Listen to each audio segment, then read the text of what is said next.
que l'équipe de France est condamnée aux places d'honneur.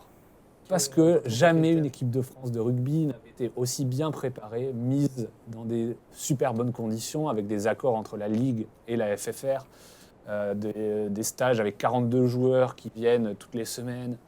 Donc, la moitié, enfin un tiers sont renvoyés dans leur club. Après l'entraînement du mercredi. Une préparation incroyable, un staff incroyable, une Coupe du Monde à domicile. Et finalement, ça ne fait pas mieux qu'un quart de finale. Est-ce qu'on est condamné à souffrir tous les 4 ans et ne pas être comme un bel Anglais à avoir une Coupe du Monde à son palmarès. En vrai, on est dans les 3 meilleures équipes de cette Coupe du Monde, sauf que y a ce tirage au sort.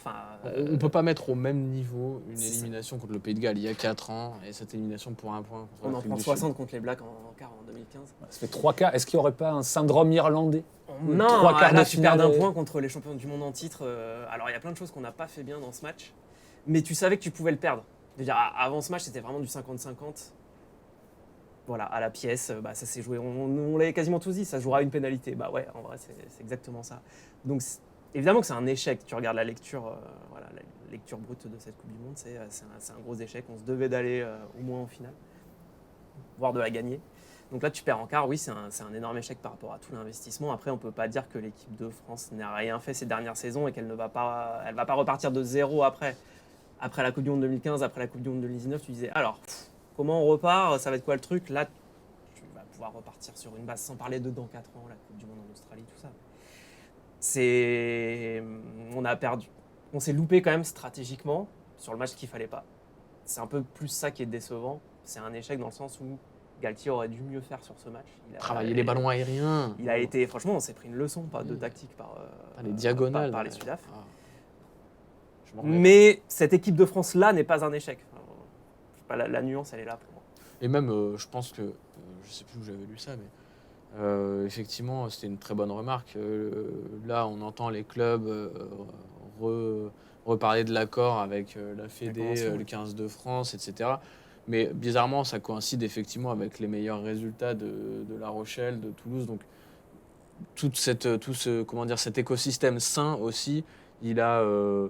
enlever une tension qui existait entre d'un côté la Ligue, de l'autre côté la Fédé, donc entre les clubs et l'équipe nationale, qui est peut-être, qui serait de bon goût peut-être de perpétuer pour la suite. Alors c'est vrai que maintenant on n'y a plus l'excuse de oui, on a une Coupe du Monde à la maison, ok, mais on a toujours des tournois. Et un jour, on a peut-être quand même envie de gagner une Coupe du Monde. Donc, continuons de travailler en bonne intelligence. C'était l'union nationale là, jusqu'à cette Coupe du Monde. C'est la question principale. Est-ce que ça va perdurer? Quand tu lis Grill et Bouscatel dans l'équipe il y a 2 jours ou 3 jours, je ne sais plus, le président de la Fédé et le président de la Ligue, c'est bien parti. Ils ont l'air cul et chemise, là, tous les deux, d'accord sur tous les sujets. Tout va bien, les clubs sont contents. Parce qu'il y a quand même quelques présidents qui vont venir demander des comptes en disant bon, peut-être gentil, mais nous, il y a certains matchs qu'on a laissé un peu tomber parce qu'on ne pouvait pas faire autrement, on n'avait plus de joueurs. Peut-être qu'il va y avoir des ajustements à la marge de cette convention.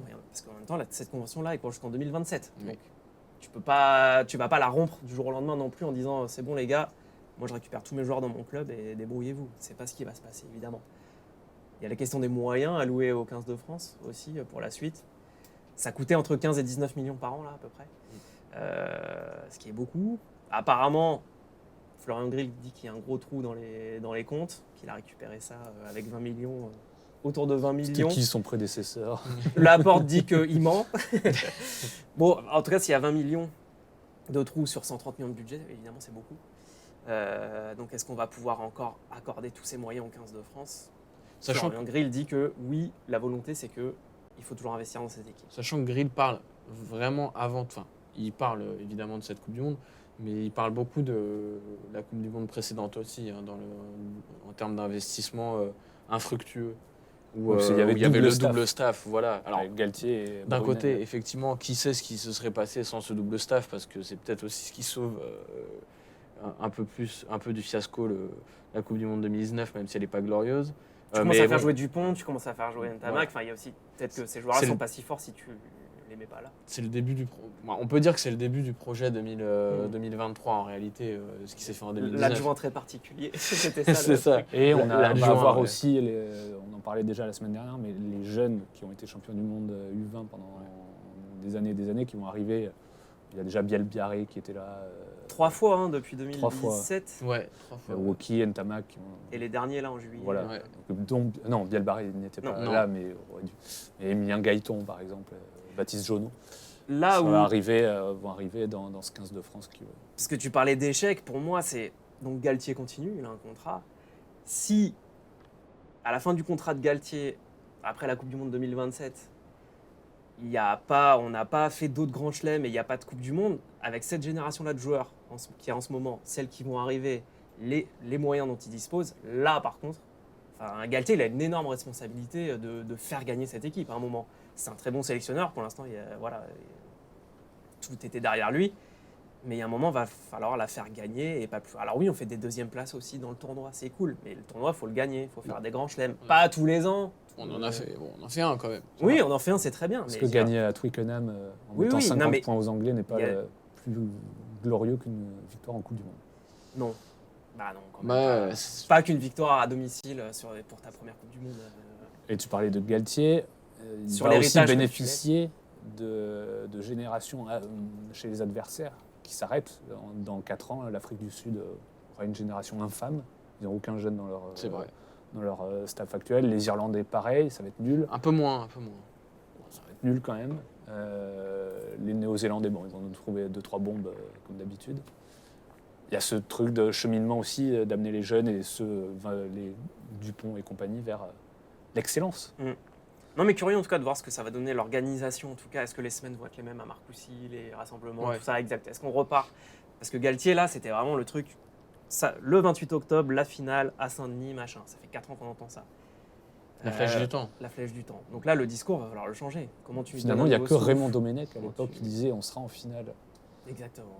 En 2006, qui avait réussi. J'en connais un autre qui avait dit qu'il ne partirait pas de France avant le 10 juillet 2016. Et il l'a fait aussi, mais il n'était pas français. C'était qui? Mais c'était Santos. Santos. Le sélectionneur du Portugal. Évidemment. Moi, je pense que effectivement, on a plusieurs grosses générations qui sont quand même en place, et effectivement, par rapport à toutes les générations pas ouf qui vont arriver. Enfin, c'est quand même, pour répondre à la question de base, je serais quand même étonné de voir la France se contenter de place d'honneur éternellement. En tout cas, on serait hyper déçus. Et là, avec un peu de recul, on se dit, si ça se trouve, ça aurait été mieux d'avoir la Coupe du Monde dans 4 ans. Même si on a eu tout le loisir de la préparer pendant 4 piges, est-ce que c'était pas un peu court? Est-ce que l'âge d'or du 15 de France n'est pas encore à venir si on le laisse continuer de travailler? C'est des faits de jeu après, avec d'autres faits de jeu dans d'autres trucs. Cette équipe, elle peut gagner la Coupe du Monde. Cette équipe. Après, est-ce que si elle n'est pas arbitrée à la maison, est-ce qu'elle le sera un jour? Ça, c'est autre chose. Du poids dans les instances. Ce Ben O'Keefe en Australie, il va remettre la même chose. Mais donc, non, elle n'est pas condamnée à l'échec. Comme dirait... Oui, tout à fait. L'échec n'est pas Merci une de me donner la fatalité. parole, m'exclure dès le début de ce débat, comme je suis un gros tocard. Donc c'est très agréable, c'est vraiment très très agréable, je tenais à vous remercier. Donc si je peux me permettre, je trouve que ce débat... Depuis quand tu demandes pour prendre la parole? était aussi... Non mais c'est... Déjà la semaine dernière ou la semaine d'avant, on se posait la question, est-ce que ce serait un échec cuisant si on sortait pour Galtier? Je trouvais déjà cette question un peu abusée, comme je trouve que là, c'est aussi complètement abusé. Tu vas en quart de finale, tu tombes contre les champions du monde en titre qui font un super match. Toi, tu es dans le game aussi, mais tu fais les erreurs dont a parlé Nico. D'ailleurs, tu perds d'un point. Voilà, c'est aussi la beauté des sport co, c'est que ça se joue à rien, c'est qu'un destin va basculer sur... Ça tourne jamais en notre faveur. Mais jamais c'est quand cette équipe de France, elle a que 4 ans d'existence pour moi. Faut se souvenir des années passées. C'était pas la même dynamique, c'était pas les mêmes joueurs, c'était pas le même staff. Donc pour moi, elle a que 4 ans d'existence. C'est son premier échec. C'est vrai que ça fait que 4 ans que Guillaume Guirado est. Dire qu'elle est condamnée à un échec, alors que moi, ça fait partie de son processus. Elle va grandir là-dessus.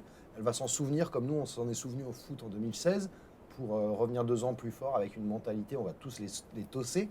Je pense que avec un peu de renouvellement dans ce staff, non, cette équipe a de beaux jours devant elle et il est hors de question de commencer à parler lui mettre des trucs sombres dans la tête. Non, ça fait partie de son histoire.